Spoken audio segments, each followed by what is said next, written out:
সবাইকে স্বাগতম Narayanganj high school and কলেজের অনলাইন ক্লাসে। প্রিয় শিক্ষার্থীরা, আশা করি সবাই ভালো আছো। অনলাইন ক্লাসের পড়াগুলো তোমরা যথাযথভাবে অনুশীলন করছো এবং ক্লাসগুলো পর্যবেক্ষণ করছো। আমরা আজকে চলে এসেছি তৃতীয় শ্রেণীর বাংলা প্রথম পত্র এই বিষয়টি নিয়ে। তো চলো আমরা কি পড়ব দেখে নেই।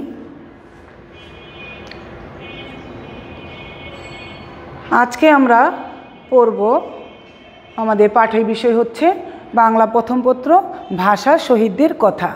এই প্রবন্ধটি নিয়ে আমরা আজকে আলোচনা করব। এই ভাষা শহীদদের কথা বলতে কি বুঝো তোমরা? যে 1952 সালে 21 তারিখের ঘটনা। ওই দিন ঢাকা বিশ্ববিদ্যালয় এলাকায় মাতৃভাষা বাংলাকে রাষ্ট্রভাষা করার দাবিতে ভাষা শহীদেরা তাদের বুকে তাজা রক্ত ঢেলে দিয়েছিলেন এই মাতৃভাষা প্রতিষ্ঠা করার জন্য। এই ভাষা শহীদরা হলেন সালাম, রফিক, বরকত, জব্বার সহ নাম না জানা আরও অনেকে। তাদের মধ্যে কেউ কৃষক ছিলেন, কেউ দিনমজুর, কেউ চাকরিজীবী, কেউ ব্যবসায়ী, শিক্ষক, ছাত্র, সকল শ্রেণীর লোকে এখানে ছিলেন। এই ভাষা শহীদেরা মাতৃভাষা বাংলাকে ভালোবাসতেন, আর এই ভালোবাসতেন বলেই তারা তাদের ভাষার জন্য তাদের প্রাণ কেঁদেছিল, তাই তারা মাতৃভাষার জন্য প্রাণ দিয়েছিলেন। এই সমস্ত ভাষা শহীদদের আত্মত্যাগের ফলেই আমরা আজকে মাতৃভাষা বাংলায় স্বাধীনভাবে কথা বলতে পারছি। আমরা তাদের কখনো ভুলব না। তারা অমর। তারা কেন অমর? মানুষ তো অমর হতে পারে না, অমর হচ্ছে তাদের কাজের জন্য, তাদের এই কৃতকর্মের জন্যই তারা অমর হয়ে আছেন আমাদের কাছে। তাদের এই মাতৃভাষা বাংলাকে প্রতিষ্ঠার জন্য তারা যে আত্মত্যাগ করেছিলেন তা কখনো ভুলার নয়। আমরা তেমনই কয়েকজন ভাষা শহীদদের নিয়ে আজকে আলোচনা করব। চলো আমরা পাঠে চলে যাই। ভাষা শহীদদের কথা। ফেব্রুয়ারি মাসের 21 তারিখ 1952 সাল, ফাল্গুন মাস।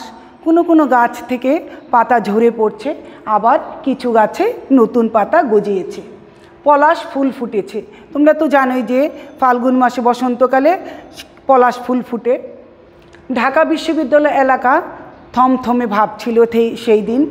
পুলিশ মিছিল করতে নিষেধ করেছে, কারণ বাংলাকে রাষ্ট্রভাষা করার দাবি ছিল ছাত্রদের।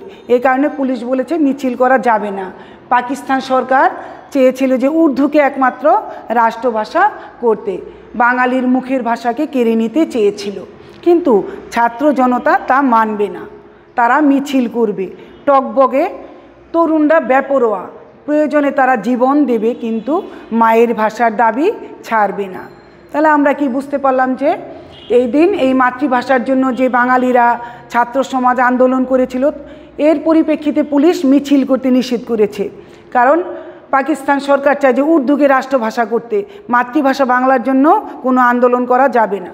কিন্তু ছাত্র সমাজ ছিল তাদেরকে যে তারা চেয়েছিল যে আমরা মাতৃভাষা বাংলাকে প্রতিষ্ঠা করব। দেখো যে মাতৃভাষা বাংলার জন্য আন্দোলন করেছিল সমস্ত ছাত্র জনতা, সবাই সেরকম একটা আন্দোলনের দৃশ্য আমরা দেখলাম এখানে।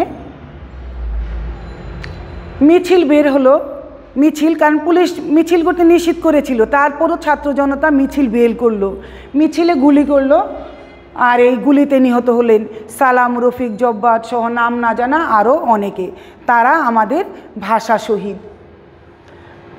এখানে আমরা একজন ভাষা শহীদকে দেখতে পাচ্ছি, তার নাম হচ্ছে আবুল বরকত। আবুল বরকত ঢাকা বিশ্ববিদ্যালয়ের ছাত্র। ওই দিন পড়ার টেবিল ছেড়ে ভাষার দাবিতে তিনিও ছুটে এসেছিলেন, যোগ দিয়েছিলেন মিছিলে। একসময় মিছিলে গুলি হলো, গুলি এসে লাগলো তার গায়ে। বন্ধুরা তাকে হাসপাতালে ভর্তি করলো, কিন্তু তাকে বাঁচানো সম্ভব হলো না, রাতেই তিনি মারা গেলেন। এভাবেই ভাষা শহীদ আবুল বরকত শহীদ হয়েছিলেন। তারপর আমরা জানবো আরেক ভাষা শহীদের কথা।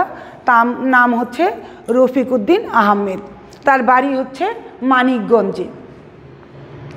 কলেজের পড়া শেষ না করে এসেছিলেন ঢাকায়। ঢাকার বাদামতলিতে ছিল তার বাবার ব্যবসা, কিন্তু ওই দিন তার মন ব্যবসার কাজে আটকে থাকেনি। তিনিও ভাষার দাবিতে ছুটে এসেছিলেন মিছিলে। পুলিশের গুলি এসে লাগলো তার মাথায়, সঙ্গে সঙ্গেই তিনি মারা গেলেন এবং শহীদ হলেন। এই ভাষা শহীদ, আমরা সমস্ত ভাষা শহীদদের প্রতি শ্রদ্ধা জ্ঞাপন করি। তারপর আমরা জানবো আরেক ভাষা শহীদের কথা, তার নাম হচ্ছে আব্দুল জব্বার। তোমরা দেখতে পাচ্ছ আব্দুল জব্বারের ছবি এখানে। ময়মনসিংহের গফরগাঁয়ে ছিল তার বাড়ি। তিনি গরিব পরিবারের সন্তান ছিলেন, তাই বেশি দূর লেখাপড়া করতে পারেননি। তাই কিছুদিন পর তিনি চাকরি নিয়ে এক সময় বিদেশে চলে গেলেন। তারপর দেশে ফেরেন অনেক দিন পর। ঢাকায় এসেছিলেন অসুস্থ শাশুড়ির চিকিৎসার জন্য। ভাষার জন্য তার প্রাণও কেঁদেছিল। ভাষার জন্য তিনিও কি করেছিলেন, মিছিলে যোগ দিয়েছিলেন।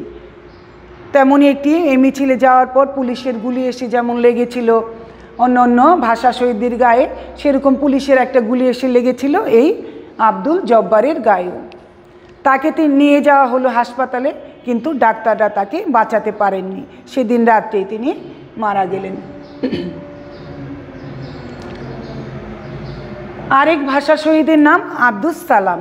ফেনী জেলায় তার বাড়ি। তিনিও ঢাকায় চাকরি করতেন। ভাষার টানে মাতৃভাষাকে ভালোবাসতেন বলে তিনিও ছুটে গিয়েছিলেন মিছিলে। একসময় পুলিশের গুলি এসে লাগলো তারও শরীরে। তাকে হাসপাতালে ভর্তি করা হলো। দীর্ঘ 1.5 মাসেরও বেশি সময় ধরে তার চিকিৎসা চলল, কিন্তু তাকে বাঁচানো গেল না। তাহলে আমরা জানলাম যে এই সমস্ত ভাষা শহীদেরা মাতৃভাষাকে ভালোবেসে আন্দোলন করেছিলেন, মিছিলে গিয়েছিলেন, কিন্তু পুলিশের গুলি তাদের তাজা প্রাণ কেড়ে নিয়েছিল। এই সমস্ত ভাষা শহীদদের আত্মত্যাগের ফলেই আমরা কিন্তু আজকে মাতৃভাষা বাংলাকে রাষ্ট্রভাষা হিসেবে পেয়েছি এবং স্বাধীনভাবে বাংলায় কথা বলতে পারছি। এই ভাষা শহীদেরা মাতৃভাষাকে ভালোবাসতেন। তোমরা দেখতে পাচ্ছ যে ভাষার জন্য যে আন্দোলন হয়েছিল, মিছিল হয়েছিল, সেই সময়কার ছবি এগুলো। এই ভাষা শহীদেরা মাতৃভাষাকে ভালোবাসতেন। তারা জীবন দিয়ে বাংলার সম্মান রক্ষা করেছেন। তাদের আত্মত্যাগের ফলে বাংলা রাষ্ট্রভাষা হয়েছে। তাদের ত্যাগের কথা ভুলে যাওয়ার নয়, তারা অমর। আমরা কখনো তাদের ভুলব না, চিরদিন তাদের স্মরণ করব। প্রতি বছর 21শে ফেব্রুয়ারিতে তাদের স্মরণে আমরা শহীদ মিনারে যাই ফুল দিতে, কিন্তু লালন করব তাদের স্মৃতি প্রতিদিন আমাদের হৃদয়ে, যে আমরা যতদিন বাংলা ভাষায় কথা বলতে পারবো সারা জীবন আমরা তাদের স্মরণ করে যাব। তারপর আমরা এই যে ভাষা শহীদদের কথাটি সম্পর্কে জানলাম, তাদের যে আত্মত্যাগের কথা সম্পর্কে জানলাম। এখন আমরা এই ভাষা শহীদদের কথা এর থেকে, যে গদ্য থেকে যে অনুশীলনী শব্দার্থ রয়েছে তোমাদের পাঠ্য বইয়ে, সেই শব্দার্থগুলো তোমাদেরকে পড়িয়ে দিচ্ছি। তোমরা মনোযোগ সহকারে এটা শুনবে এবং খাতায় তুলবে। থমথমে, বিপদের ভয়ে নীরব অবস্থা। মিছিল হচ্ছে শোভাযাত্রা। টগবগে গরম হয়ে ওঠা বা রাগে উত্তেজিত হয়ে ওঠা। বেপরোয়া হচ্ছে ভয়হীন, কোনো বাধা নিষেধ মানে না এমন। হাসপাতাল, চিকিৎসালয়। ব্যবসা হচ্ছে কারবার বা বাণিজ্য। অসুস্থ, সুস্থ নয়, রুগ্ন, পীড়িত। একটা শব্দের অনেক মিনিং, অনেক অর্থ হতে পারে। তোমরা শিখবে, জেনে রাখবে সবগুলো, কিন্তু পরীক্ষার সময় যদি এইটা আসে, এই শব্দ আসে, তখন তুমি একটি শব্দের অর্থ একটিই লিখবে। মাতৃভাষা, মায়ের মুখ থেকে শিশু যে ভাষা শেখে। আত্মত্যাগ হচ্ছে নিজের প্রাণ উৎসর্গ করা। অমর, যার মৃত্যু নেই, চিরদিনের জন্য স্মরণীয়। অমর হচ্ছে যার মৃত্যু নেই। মানুষের তো জন্ম নিলে মানুষকে মৃত্যুবরণ একদিন করতেই হবে। এখানে এই অর্থে যার মৃত্যু নেই বলতে বোঝানো হয়েছে যে যারা ভালো কাজ করে গেছেন পৃথিবীতে, যাদের অবদানের জন্য পৃথিবী অনেক ভালো কিছু পেয়েছে, তারা অমর। তাদের কথা মানুষ চিরদিন স্মরণ করে, সেক্ষেত্রে তারা অমর। এরপর আমরা যে পাঠ্য বইয়ে তোমাদের একটা খালি ঘর রয়েছে, সেই খালি ঘরটা বুঝিয়ে দিচ্ছি। কারণ হচ্ছে তোমরা অনেক সময় পাঠ্য বই বহির্ভূত সংশ্লিষ্ট যে অনুচ্ছেদটা আসে, সেখানে তোমাদের শূন্যস্থান করতে হয়, তাই চর্চার জন্য তোমাদের এটা বুঝিয়ে দিচ্ছি। তরুণদের মধ্যে সবসময় ড্যাশ ভাব। কী ভাব? টগবগে ভাব। 21শে ফেব্রুয়ারির ড্যাশ খালি পায়ে যেতে হয়। কি করতে হয়? মিছিলে খালি পায়ে যেতে হয়। অসুস্থ মানুষ ড্যাশ ভর্তি হয়। অসুস্থ মানুষ কোথায় ভর্তি হয়? হাসপাতালে ভর্তি হয়। বাংলা আমাদের ড্যাশ, বাংলা আমাদের মাতৃভাষা। সব কিছুতে তার ড্যাশ ভাব, সব কিছুতে তার বেপরোয়া ভাব। দেশের জন্য যারা প্রাণ দেন তারা অমর। তারপর একটা যে আমরা গদ্যটা পড়ি সেই গদ্য থেকে একটা অনুচ্ছেদ নেওয়া হয়, সেই অনুচ্ছেদ থেকে কিছু শব্দ থাকে আর কয়েকটি প্রশ্ন থাকে যা তোমাদের অনুশীলন করতে হয়। সেরকমই একটা অনুচ্ছেদ নিয়েছি আমরা এই ভাষা শহীদদের কথা গদ্য থেকে। সেটা দেখো কতটুকু নিয়েছি, সেটা তোমরা বইতে দাগিয়ে রাখো। প্রদত্ত অনুচ্ছেদ পড়ে 1 ও 2 ক্রমিক প্রশ্নের উত্তর লেখো। ঢাকা বিশ্ববিদ্যালয় এলাকা চারিদিকে থমথমে ভাব। পুলিশ মিছিল করতে নিষেধ করেছে। বাংলাকে রাষ্ট্রভাষা করার দাবি ছাত্রদের। পাকিস্তান সরকার চায় উর্দুকে রাষ্ট্রভাষা করতে, বাঙালির মুখের ভাষা বাংলাকে কেড়ে নিতে চায়, কিন্তু ছাত্র জনতা তা মানবে না। তারা মিছিল করবে, টগবগে তরুণ বেপরোয়া, প্রয়োজনে তারা জীবন দেবে, মায়ের ভাষার দাবি ছাড়বে না। মিছিল বের হলো, পুলিশ গুলি করলো, গুলিতে নিহত হলেন রফিক সালাম, বরকত জব্বার সহ নাম না জানা আরও অনেকে। তারা আমাদের মাতৃভাষা শহীদ, তারা আমাদের কি ভাষা শহীদ, কারণ ভাষার জন্য তারা প্রাণ দিয়েছিলেন। এই ভাষা শহীদেরা মাতৃভাষাকে ভালোবাসতেন, তারা জীবন দিয়ে মাতৃভাষার সম্মান রক্ষা করেছেন। তাদের আত্মত্যাগের ফলে বাংলা রাষ্ট্রভাষা হয়েছে, তাদের ত্যাগের কথা ভুলে যাওয়ার নয়। তারা অমর, তারা আমাদের, তাদের আমরা কখনো ভুলবো না। এইটুকু তোমরা দাগিয়ে নিবে পাঠ্য বইতে অনুচ্ছেদ। তারপর এই অনুচ্ছেদ থেকে আমরা যেই শব্দগুলো তৈরি করেছি এর মধ্যে কিছু তোমাদের অনুশীলনী শব্দের সাথেও মিল রয়েছে। দেখে নাও যে থমথমে বিপদের ভয়ে নীরব অবস্থা, মিছিল হচ্ছে শোভাযাত্রা, বেপরোয়া ভয়হীন বা কোনো বাধা নিষেধ মানে না এমন, দাবি হচ্ছে অধিকার, নিষেধ বাধা দেওয়া, আত্মত্যাগ হচ্ছে নিজের প্রাণ উৎসর্গ করা, অমর যার মৃত্যু নেই বা চিরদিনের জন্য স্মরণীয়, যাদের আমরা চিরদিন স্মরণ করি। এই সমস্ত ভাষা শহীদদের আমরা চিরদিন স্মরণ করে যাব। তারপর দেখি আমরা কি প্রশ্ন তৈরি করেছি এই অনুচ্ছেদ থেকে। নিচের প্রশ্নগুলোর উত্তর লেখো। ক, ভাষার জন্য যারা প্রাণ দিয়েছেন তাদের আমরা কি নামে ডাকি? ভাষার জন্য যারা প্রাণ দিয়েছেন তাদের আমরা ভাষা শহীদ নামে ডাকি। পাকিস্তান সরকার কি চেয়েছিল? পাকিস্তান সরকার চেয়েছিল উর্দুকে একমাত্র রাষ্ট্রভাষা করতে। তারা বাঙালির মুখের ভাষা কেড়ে নিতে চেয়েছিল। কারা পাকিস্তানিদের সিদ্ধান্ত মেনে নেয়নি? ছাত্র জনতা পাকিস্তানিদের সিদ্ধান্ত মেনে নেয়নি। তারপর রয়েছে ভাষা শহীদেরা কেন অমর? ভাষা শহীদেরা জীবন দিয়ে বাংলা ভাষার সম্মান রক্ষা করেছেন। তাদের আত্মত্যাগের ফলে বাংলা আমাদের রাষ্ট্রভাষা হয়েছে, আমরা স্বাধীনভাবে বাংলায় কথা বলতে পারছি, তাই তারা অমর। ঘ নম্বর প্রশ্নটা দেখো যে ভাষা শহীদেরা কেন জীবন দিয়েছিলেন? ভাষা শহীদেরা বাংলাকে রাষ্ট্রভাষা করার দাবিতে তাদের জীবন দিয়েছিলেন। এরপর রয়েছে এক কথায় প্রকাশ। আমরা এই ভাষা শহীদদের কথা গদ্যটির সাথে যাই সংশ্লিষ্ট তার সাথে সামঞ্জস্যতা রেখেই কিন্তু আমরা এই এক কথায় প্রকাশগুলো তৈরি করেছি। বিপদের ভয়ে নীরব অবস্থা হচ্ছে কি থমথমে, রাগে উত্তেজিত হয়ে ওঠা টগবগে, মায়ের মুখের ভাষা মাতৃভাষা, নিজের প্রাণ উৎসর্গ করা আত্মত্যাগ, চিরদিনের জন্য স্মরণীয় চিরস্মরণীয়, যার মৃত্যু নেই অমর, ভাষার জন্য যারা প্রাণ দিয়েছেন ভাষা শহীদ, রাষ্ট্রের জাতীয় ভাষা রাষ্ট্রভাষা, যে কোনো কিছু পরোয়া করে না বেপরোয়া। তারপর রয়েছে এই ভাষা শহীদদের সাথেই সংশ্লিষ্ট কিছু বিপরীত শব্দ, মূল শব্দ বিপরীত শব্দ। জীবন মরণ, সম্ভব অসম্ভব, নতুন পুরনো, অসুস্থ সুস্থ, সম্মান অসম্মান, ছাত্র শিক্ষক। তারপর আমরা দেখি যে সমার্থক শব্দ, প্রদত্ত শব্দ সমার্থক শব্দ। মৃত্যু হচ্ছে মরণ, দুইটা শব্দের একই অর্থ হয়, সেটা হচ্ছে সমার্থক শব্দ। রক্ত শোণিত, ফুল পুষ্প, গাছ বৃক্ষ, শরীর দেহ, সম্মান ইজ্জত। এরপর আমরা এই ভাষা শহীদদের কথা থেকে কিছু যুক্তবর্ণ নিয়েছি। তোমরা রিডিং পড়ার সময় দেখবে এই যুক্তবর্ণগুলো এই রিডিংয়ের মধ্যে রয়েছে। যেই বর্ণগুলো তোমরা ভেঙে একটি শব্দ তৈরি করবে, তারপর সেই শব্দটি দিয়ে বাক্য গঠন করবে। লয় গ, ল যোগ গ।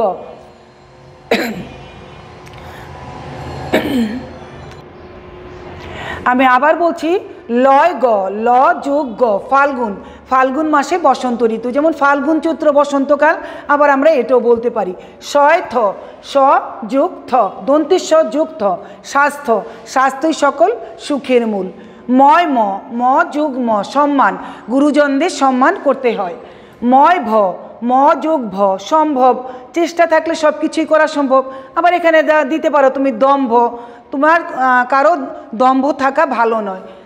ক্ষিয়, ক যোগ মূর্ধন্যস্ব, পরীক্ষা, পরীক্ষার সময় মাথা ঠান্ডা রাখতে হয়। তুমি তোমার ইচ্ছা মতো লিখতে পারো যে আগামীকাল আমাদের অঙ্ক পরীক্ষা, মানে এখানে তুমি যে কোনো শব্দ নিতে পারো তোমার ইচ্ছা মতো, যে কোনো বাক্য গঠন করতে পারো, সেটা অর্থপূর্ণ হতে হবে। কিন্তু আমি তোমাদের সুবিধার জন্যই এগুলো তৈরি করে দিয়েছি। তৈরি, ত যুগ রিকার, তয় রিকার। তৃণ, হরিণ তৃণভোজী প্রাণী, তৃণ মানে হচ্ছে ঘাস, হরিণ ঘাস খায়, সেই কথাই এখানে বলা হয়েছে হরিণ তৃণভোজী প্রাণী।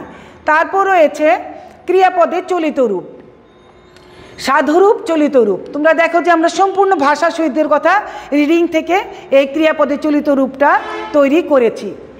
সাধুরূপ, চলিত রূপ। গাছ থেকে পাতা ঝরিয়া পড়িতেছে, গাছ থেকে পাতা ঝরে পড়ছে। এখানে ক্রিয়াপদ আর সর্বনাম পদের পূর্ণ ব্যবহার হয়েছে, আর এখানে ক্রিয়াপদ আর সর্বনাম পদের সংক্ষিপ্ত ব্যবহার হয়েছে। যেমন গাছের নতুন পাতা গজায় আছে, আমরা কীভাবে কথা বলি, আমরা যে চলিত রূপটায় কথা বলি সংক্ষিপ্ত রূপে ক্রিয়াপদ আর সর্বনাম পদের, সেভাবেই তুমি করবে। গাছের নতুন পাতা গজিয়েছে। মায়ের ভাষার দাবি ছাড়িবে না, মায়ের ভাষার দাবি ছাড়বে না। আবুল বরকত মিছিলে যোগ দিয়াছিলেন, আবুল বরকত মিছিলে যোগ দিয়েছিলেন। রফিকুদ্দিনও ভাষার দাবিতে ছুটিয়া আসিয়াছিলেন, রফিকুদ্দিনও ভাষার দাবিতে ছুটে এসেছিলেন। ভাষা শহীদেরা মাতৃভাষাকে ভালোবাসিতেন, ভাষা শহীদেরা মাতৃভাষাকে ভালোবাসতেন। তাহলে আমরা জানলাম কিভাবে সাধুরূপ থেকে চলিত রূপ করতে হয়।